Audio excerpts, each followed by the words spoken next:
Some people think it's a very controversial thing to say, to equate Nazism to Islam, but I don't think there is any problem with that. I think Islam in itself is a horrible religion and has very many similarities to Nazism in the way it executes things in society. I would even say that Islam is, considering the timeline of Nazism and the timeline of Islam, much worse than Nazism.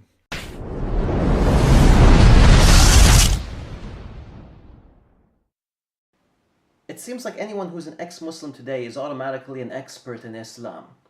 How does that happen? Seriously. I gave up on eating beef for a couple of weeks not too long ago. Don't ask why. What does that make me? Does that make me some sort of an expert on carnivorous dietary? I think not. It's absurd. Unfortunately, the anti-Muslim propagandist machine is trying to clutch at straws in order to make their claims legit, and thus the birth of the ex-Muslim mini-celebrity.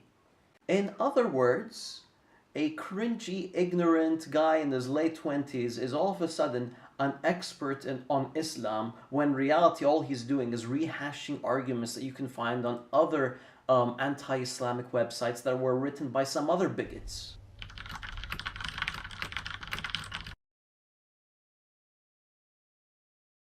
Ridvan Aydemir, who likes to be called Rico, is the person who's running the Apostate Prophet channel, which has over 50,000 subs, and he's getting crazy views. This guy is making around $1,200 through Patreon per month. Why? Because he's an ex-Muslim who's supposedly an expert on Islam. Well, to be precise, 1,190 per month from his Islamophobic fan base, and an extra $10 from yours truly, who's trying to, kind of snoop and see what's going on in his page. To satisfy your curiosity, he doesn't post in the community section of his Patreon. He has linked to a Facebook group where he supposedly will be present, where, surprise, surprise, he doesn't post there either.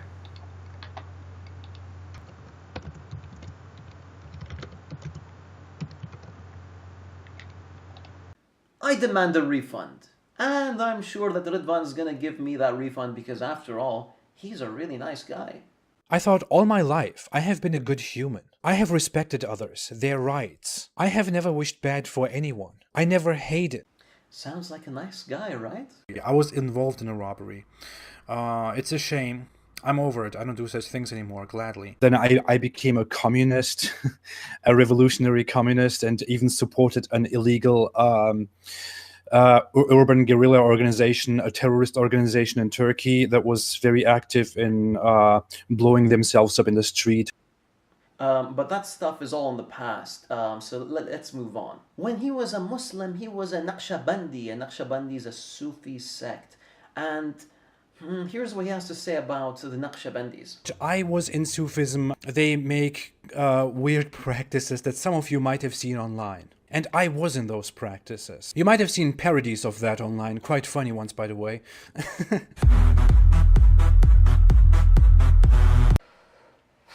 What you're not supposed to do is call the sect that you were affiliated to in the past idiots and make fun of them. You're not supposed to do that. In any case, so Ridvan sees Naqshbandis as idiots, but however, he himself is a very scholarly person, even though he was from among them, but he was the scholarly Naqshbandi from among them. I have read the Quran more than 3 times. I studied the Hadith thoroughly. I studied Islam thoroughly. I studied basically everything about Islam. I can carefully say that I know more than 85% of all Muslims about Islam. Alright, so the Naqshbandis were idiots, okay, I understand, but you Radvan, you know your stuff, mashallah. And we should take your word for it, right? No, we shouldn't. We shouldn't take your word for it, thus this video. So, in this video, I'm going to be sharing my thoughts on Ridvan, my problems with him, and I have a bunch of problems with him, but I'm going to try and narrow them down. My first problem is his misinformation. The second problem is his pandering to non-Muslims, especially to Christians, because that's where the money comes from. And thirdly, Thirdly, his ignorance, his extreme ignorance about Islam. And fourthly, his alternative to Islam. It's going to be fun. Without further ado, let's get to it.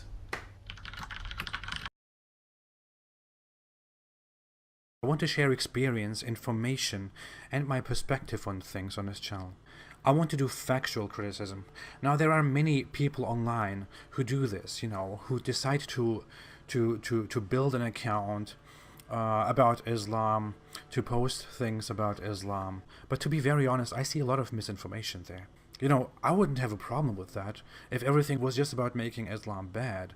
But that's not what this is about. Because if someone who doesn't agree with you comes to you, listens to what you say, and you say them totally false, totally wrong things, and this person goes through some fact-checking, then this person won't believe you anymore. He won't trust you anymore. Exactly. And that's why you should not trust Ridvan. As we all know, the crimes of a people or a society cannot be attributed to a religion, especially if that religion condemns those actions. So for example, everybody knows that Catholic priests have a habit of sleeping around with little choir boys.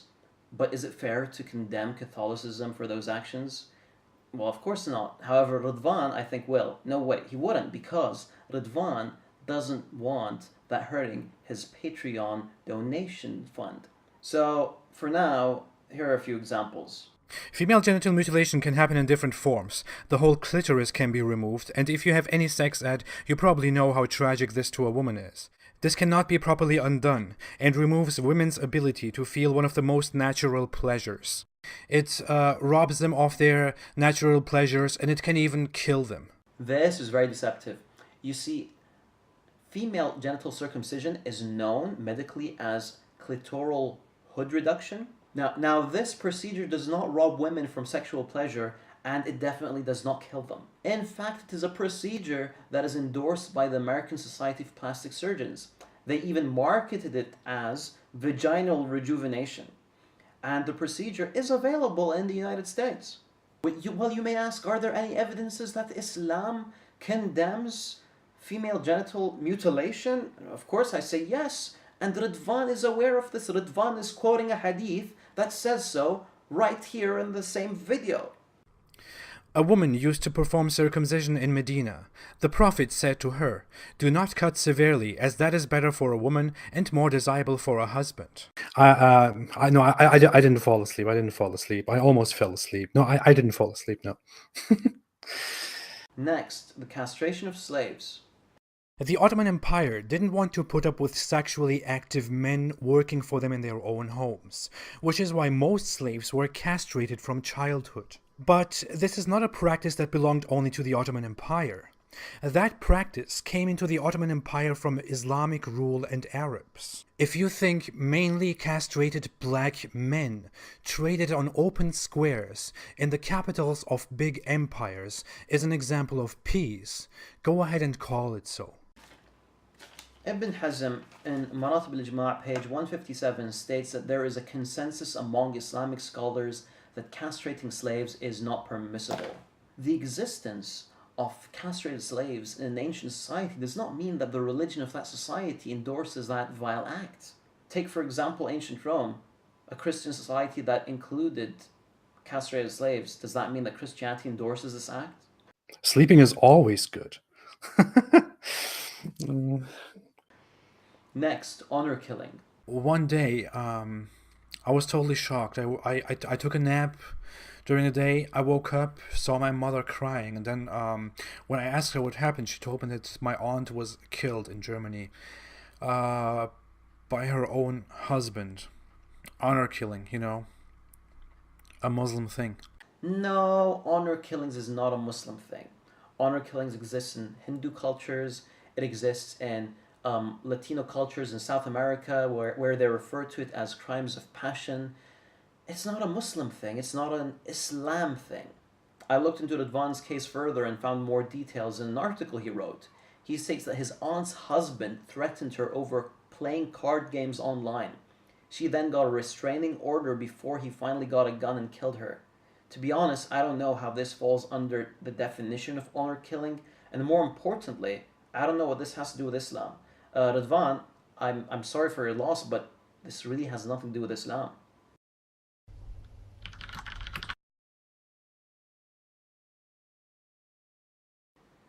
Now, one theme that keeps coming up, especially in Radwan's Q&A sessions, is his refusal to criticize other religions, especially Christianity. I don't think I'm in a place to talk very much about Christianity and Judaism, but I know a fair bit of both religions. Someone is saying, why do Abrahamic faiths have stories that are very similar to stories that are more old than Judaism? Yeah, that's what I just meant when I talked about Sumerian religions. I don't know. I mean, you can make a lot of speculations about it, but to be honest, I think it's I don't know. I wouldn't want to talk about it. I wouldn't want to answer that question. I think it's not a focus of my activity online. Many people ask me about that, why I don't believe in God, and I have many reasons not to believe in God. But I usually don't want to speak about that because my activities focus on Islam, and I don't want to go on spreading atheism, spreading my ideas, and bashing all other religions and stuff like that. Isn't that interesting? I don't want to go around spreading atheism. I think that there's more to it than what meets the eye. Let's see what he has to say when he's asked about Christianity. Although I don't have a problem with Judaism and I don't have a problem with Christianity at all. I find Christianity beautiful. And I even told my wife recently, I wish it was true. Recently, quite a personal moment, I sat down with my wife and was just kidding about specific things and started reading verses from the New Testament. And I thought, this really is nice. This really is good. This is beautiful. Now, it doesn't really take a high IQ to realize that Radwan is simply pandering to his Christian audience, or rather, David Wood's Christian audience. So I wonder how many subs he got from that video, from his appearance on David Wood's channel. If he were to share his real opinion about other religions, that would be hurting his fan base and he wouldn't be making as much money as he'd like. Okay, now that I have arrogantly presented my merchandise, especially this cup, which is very beautiful, very nice, you see that? And this wonderful hoodie also, this wonderful hoodie, which you can also get below in the description through the link. Let's continue. Joey Severin made a comment in Turkish saying, okay, the things you say are nice and good, but you should still talk about all the other religions. I'm sorry, I won't. And I'm always glad to see the unity in my comment section, to see Hindus in my comment section, atheists, anti-theist atheists, Christians, Jews, and so many other people. I like that. Beth, yeah, as Beth said, there are a lot of Christians on this channel. I wouldn't even. I actually want to make a survey about that to find out what everyone believes in, what people who choose to support me think, and stuff like that. But I think the way it looks right now, there is a dominance of Christians, Hindus, and atheists, kind of, on this channel right now.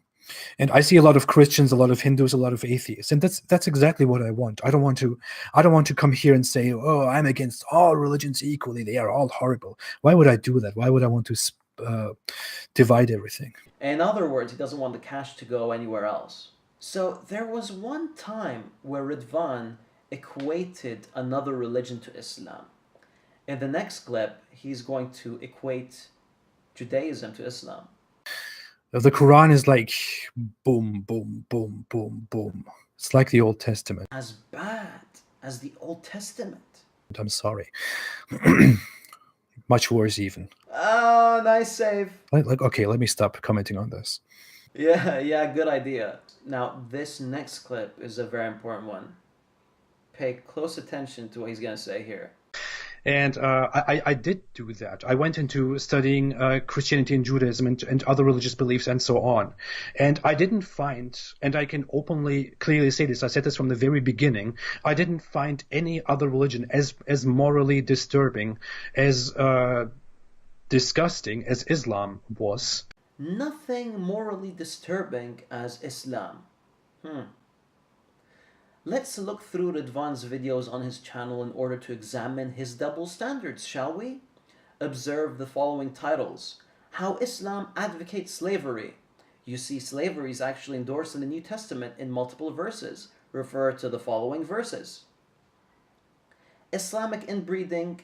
In this video, Ridwan attacks Islam for permitting marriages with cousins. Ridwan should also condemn Judaism and Christianity, for the exact same thing can be found in Leviticus 18. The chapter also includes a list of the forms of prohibited marriages, and there is no mention of cousins.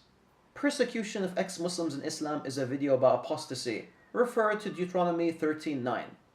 Islamic child abuse, see Proverbs 23:13. Jihad, the holy war for Allah, just refer to the Old Testament. And the list goes on. So as you can see, Ridwan has an issue, a moral issue, not just with Islam, but with Christianity and Judaism as well. But he doesn't want to say that because he's pandering to his Christian and Jewish audiences, because if he doesn't, that's going to hurt his cash flow. Although I don't have a problem with Judaism and I don't have a problem with Christianity at all. I find Christianity beautiful. I have read the Quran more than 3 times. I studied the Hadith thoroughly. I studied Islam thoroughly. I studied basically everything about Islam. I can carefully say that I know more than 85% of all Muslims about Islam. So being an ex-Muslim, of course, doesn't mean that you're an expert in Islam. That has been established in the beginning of the video. That being said, I had to watch a lot of Ridwan's content, and I had to cut off a lot of ignorant stuff that he's been saying to, kind of bring it down to my top 5. I have a few honorable mentions as well. Alright, so before starting off, here are a couple of tweets by Ridwan. He commented on a post about a mosque being built in the wrong direction by saying, 37 years of prayer for nothing.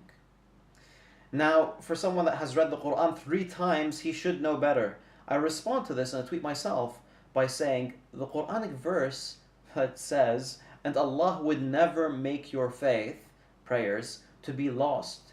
Truly Allah is full of kindness, the most merciful towards mankind. He also suggested that Aisha would be a part of the Me Too movement. I respond, of course, by saying, somebody please tell this expert that Aisha actively preached that Muhammad, peace be upon him, was a divinely appointed prophet for another 50 years after his death, and so did his other oppressed wives. In other words, Aisha never saw herself as a victim, but rather she was happy with the marriage. Another issue is that Muhammad married the wife of his son-in-law Zayd, which caused a problem among Arabs because that was a taboo, to marry the wife of your son-in-law. Zayd bin Haritha was one of the most significant people in the history of Islam. He was not the son-in-law of Muhammad, rather he was the servant of Khadija, who became the adoptive son of the Prophet, peace be upon him. You should know that, Ridwan. But you don't. Kill them, for whoever kills them shall have reward on the day of resurrection. Now this hadith is not just some word that doesn't need to be taken seriously. It is an authentic Sahih hadith and has to be accepted as such by each and every person who calls himself a Sunni Muslim. According to the Sunnah, someone who sees a rule in the Quran or the Hadith and rejects it willingly becomes an apostate. This is really absurd. If this makes you an apostate, then Daraqutni is an apostate for rejecting hadith from al-Bukhari, Ibn Ammar al-Shahid is an apostate for rejecting hadith from Sahih Muslim, al-Bukhari is an apostate for rejecting hadith from Sahih Muslim, and everyone's a friggin' apostate. You, Ridwan, were an apostate before you became an apostate, and I am an apostate as well. Ridwan, that's not how apostasy works. Muhammad is perfect in Islam. Saying otherwise is heresy. Muhammad in his lifetime fought multiple wars. Many of them were offensive, not all of them were defensive, no matter what moderate Muslims say today. We can find this fact looking at scholars like Wahiduddin Khan. When I first heard this clip, Wahiduddin Khan, I thought that Ridwan was so next level that he was aware of some researches by some Oriental scholars, some Chinese scholars, some Korean scholars. Wahiduddin Khan. I had to replay the clip twice, 3 times, and I was like, who's this guy? Why? Wahiduddin Khan. Wahiduddin Khan. Wahiduddin Khan.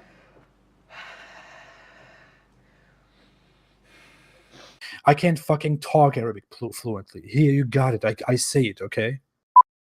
Another hadith, it says that Ali once killed people, burned people who left Islam, and another companion came and said, you shouldn't have burned them, you should have just killed them. Did you notice that? Let's play another clip. If you didn't get it the first time, you're gonna get it the second time. It even says that Ali, the son-in-law of Muhammad, burned a person who left the religion, and then another one came and said that burning is not the appropriate punishment. Oh, okay, so this one blew my mind. Ridwan has no idea who Ibn Abbas is. The cousin of the Prophet, peace be upon him, the most important commentator on the Quran in the history of Islam. Ridwan has never heard of him, doesn't know who Ibn Abbas is. And he refers to him as the other guy. The actual belief is that Allah split the moon for Muhammad, which is pretty much the only miracle that Muhammad ever performed. Ridwan, you want to know my refutation? Ridwan. Yeah. I'll Here's come to my that very quickly. refutation. Can you just give me a second? Very quickly. That's my refutation, Ridwan.